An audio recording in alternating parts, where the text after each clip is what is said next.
नमस्कार, मैं हूं डॉक्टर मंगलेश जायसवाल और आज आपके समक्ष लेकर आया हूं कक्षा 11 आरोह हिंदी से अध्याय 4 वे आंखें, जिसके रचयिता सुमित्रानंदन पंत जी हैं। तो विद्यार्थियों, आइए हम सबसे पहले शुरू करें उनका जीवन परिचय। प्रारंभ में छायावादी, फिर प्रगतिवादी और अंत में आध्यात्मवादी सुमित्रानंदन पंत का जन्म हिमालय की अनंत सौंदर्यमय प्रकृति की गोद में बसे कूर्मांचल प्रदेश अल्मोड़ा जिला के कौसानी नामक ग्राम में 20 मई सन 1900 में हुआ था। विद्यार्थियों, इनका मूल नाम गोसाई दत्त था। ये नाम याद रखिएगा, परीक्षा के साथ साथ जो प्रतिस्पर्धा वाली एग्जाम होती है जैसे नेट स्लेट, उनमें भी विशेषता नाम पूछे जाते हैं। सुमित्रानंदन जी का बचपन का नाम क्या था, तो इस तरह से आपको उनका नाम बताना है, गोसाई दत्त था। जन्म के कुछ समय बाद इनकी माता सरस्वती देवी का देहावसान हो गया था। मातृहीन बालक ने प्रकृति माँ की गोद में बैठकर घंटों तक चिंतनशील होना सीख लिया। इससे आभ्यंतरिक विचारशीलता का संस्कार विकसित होने लगा। अपने गांव और अल्मोड़ा के शासकीय हाई स्कूल से प्रारंभिक शिक्षा प्राप्त की और काशी से मैट्रिक परीक्षा उत्तीर्ण की।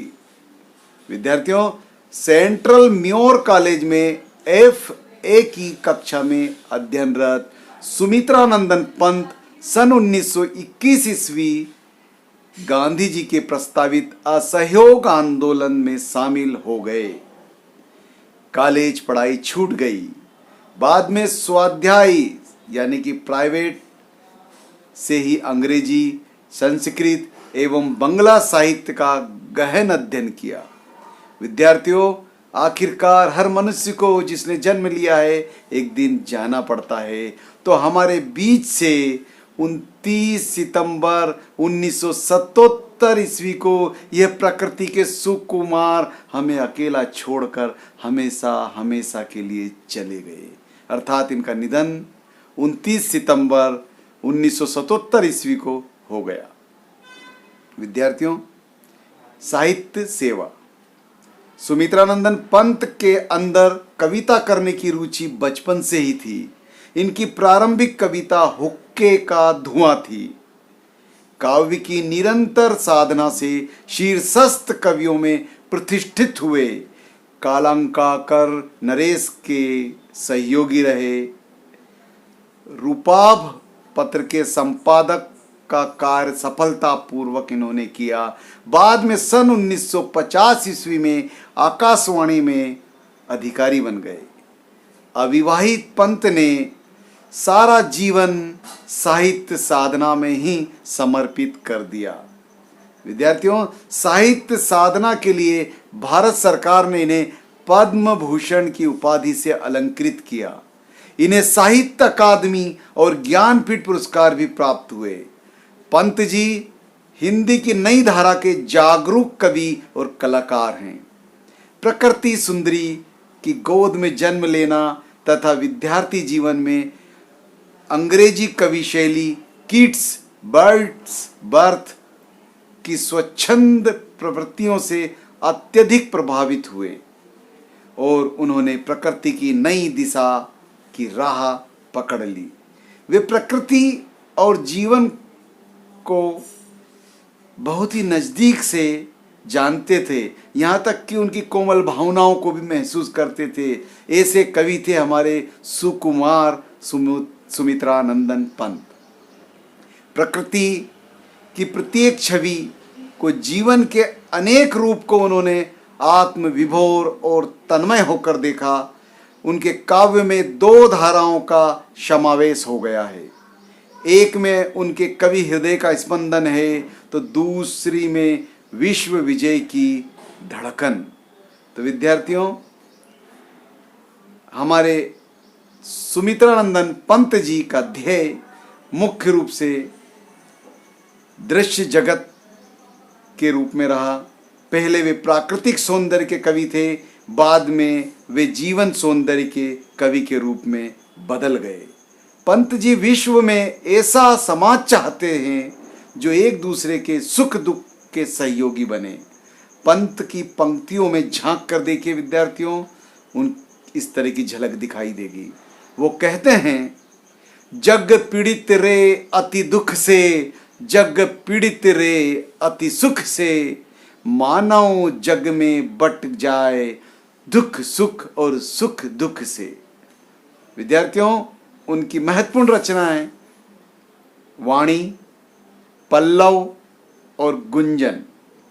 वाणी में प्रेम, सौंदर्य और प्रकृति चित्रों से युक्त उनकी रचना मिलती है, तो पल्लव में छायावादी शैली पर आधारित उनका काव्य संग्रह है, तो गुंजन में सौंदर्य की अनुभूति प्रधान गंभीर रचनाएं हैं। विद्यार्थियों, इनके अतिरिक्त युगांत, युगवाणी, ग्राम्य, स्वर्ण किरण, स्वर्ण धूलि, युगपथ, उत्तरा, अतिमा, रजत रश्मि, शिल्पी, कला और बूढ़ा चांद, चिदंबरा, रश्मिबंध, लोकायतन, महाकाव्य आदि उनके काव्य संग्रह हैं। विद्यार्थियों, सुमित्रानंदन पंत जी का साहित्य में स्थान।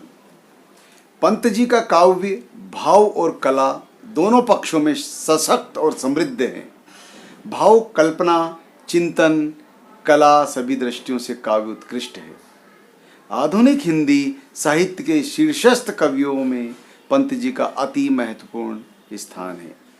तो विद्यार्थियों, आइए अब हम शुरू करें वे आंखें। तो आइए विद्यार्थियों शुरू करें वे आंखें। सबसे पहले जाने हम केंद्रीय भाव।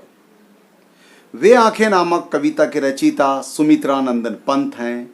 प्रस्तुत कविता में छायावाद के महत्वपूर्ण स्तंभ एवं प्रकृति के चितेरे कवि सुमित्रानंदन पंत ने विकास की विरोधाभासी अवधारणाओं पर करारा प्रहार किया है। इस युग से शोषित किसान का जीवन कवि को आहत करता है। विद्यार्थियों, उनकी ये कविता वर्तमान समय में भी प्रासंगिक है। इस कविता में पंत जी ने स्वतंत्रता से पहले किसान की दारुण दशा का मार्मिक चित्रण किया है। कवि के अनुसार किसानों की हताशा, निराशा और दुख भरी आंखें मन में डर उत्पन्न करती है। किसान डरा हुआ है। वे आंखें किसी अंधेरी अंतहीन गुफा की तरफ डरावनी एवं भयावह है।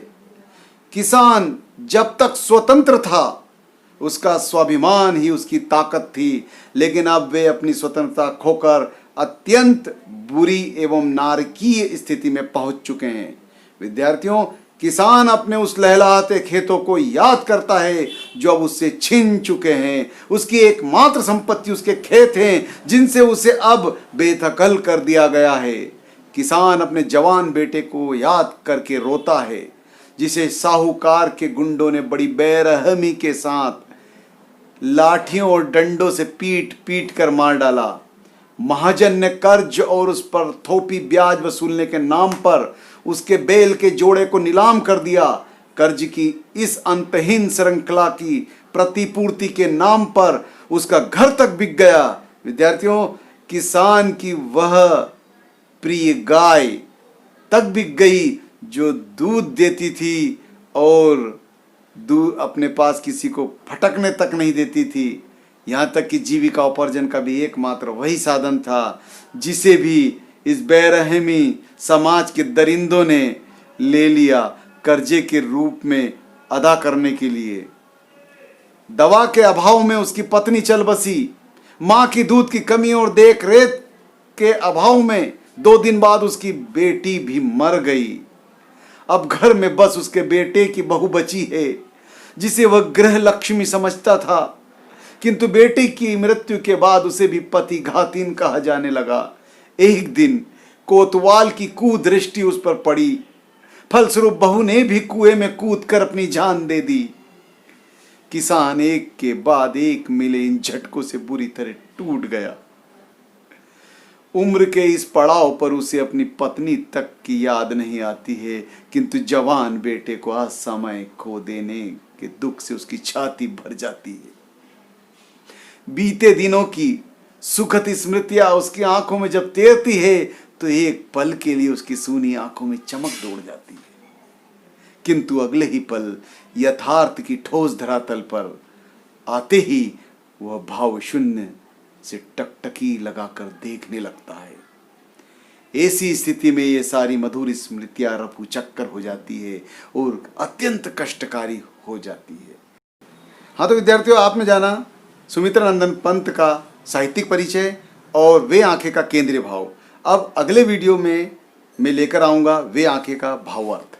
तो विद्यार्थियों, इंतजार कीजिए मेरे अगले वीडियो का अति शीघ्र, और सब्सक्राइब कीजिए, शेयर कीजिए और हाँ, बेल आइकन पर जाकर क्लिक भी कीजिए। धन्यवाद।